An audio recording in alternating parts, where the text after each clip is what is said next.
Hello, I'm James Taylor, and this is a lesson that is formed for an online class. It's based in STEM on force and motion.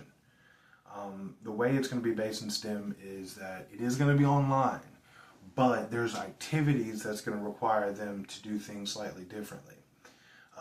For instance, there is a quiz that is going to be short answer, of course, where they have to interact in it by kind of explaining in their own way after they've already read over the material.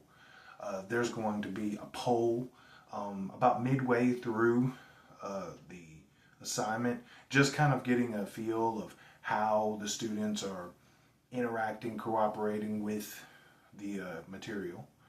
And there's also going to be a drawing portion where the student can draw like an action of force and motion and appropriating the right type of STEM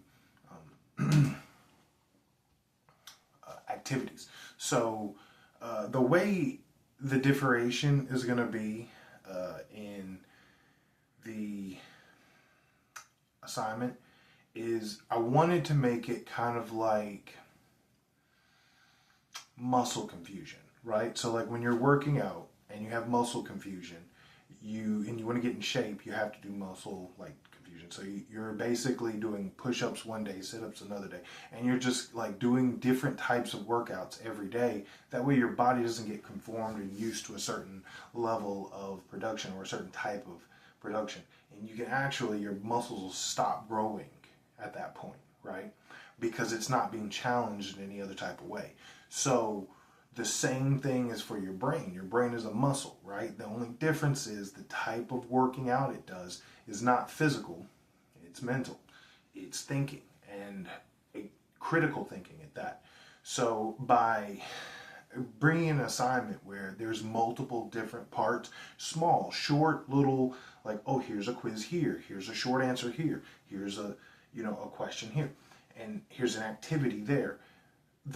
By changing it up, we can ensure that these students are following this like STEM assignment by keeping them invested.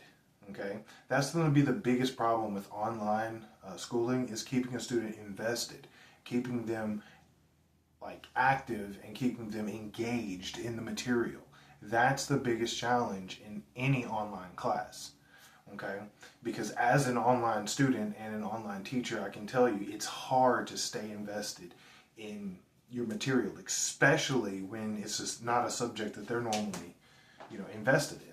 So being able to kind of brain muscle confusion them and give them small little different things, by the end of it, I even have a short answer in there in what have you learned and what do you, or are you still confused about? That way I get feedback on how this online assignment went, and I can use that moving forward to create my other ones. So thank you for your time and have a wonderful day.